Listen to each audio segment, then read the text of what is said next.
गुन्हेगारी पार्श्वभूमीच्या उमेदवारांना वृत्तपत्रात 3 वेळेला जाहिरात द्यावी लागेल। गुन्हेगार उमेदवार का निवडला हे पक्षांना सांगावं लागेल। केंद्रीय निवडणूक आयोगाचं कडक धोरण।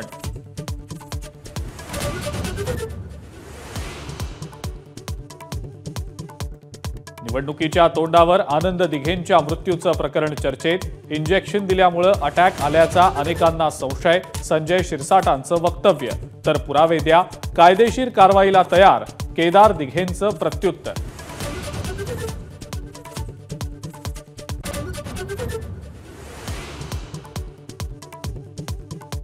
लाडकी बहीणसाठी खर्च केल्यावर पगारालाही पैसे उरणार नाहीत अशी राज ठाकरेंची टीका।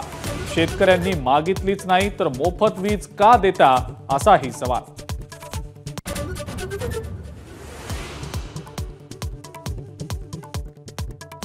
मुंबई विद्यापीठाच्या सिनेट निवडणुकीतल्या विजयाचा मातोश्रीवर जल्लोष।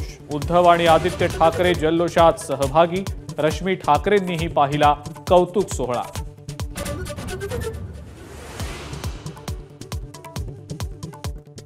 छत्रपती संभाजीनगर जिल्ह्यात उदयसिंग राजपूत, राजू शिंदे आणि दिनेश परदेशींना ठाकरे गटाकडून उमेदवारीची शक्यता। सूत्रांनी एबीपी माझाला दिली माहिती।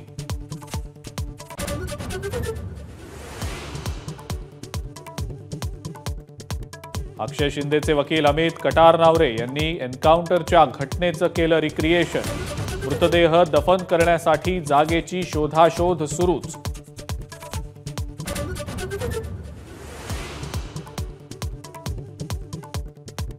आयपीएल मध्ये खेळाडूंना प्रत्येक महिन्याला 7.5 लाख रुपये मॅच फी मिळणार। जय शहा यांची घोषणा।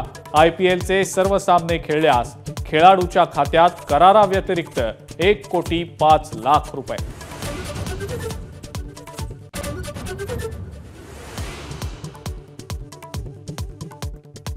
आणि इस्रायलच्या एअर स्ट्राईकमध्ये हिजबुल्लाहचा प्रमुख हसन नसरुल्लाहचा खात्मा। इराणचे सर्वोच्च नेते अयातुल्ला खोमेनी यांना सुरक्षित स्थळी हलवलं।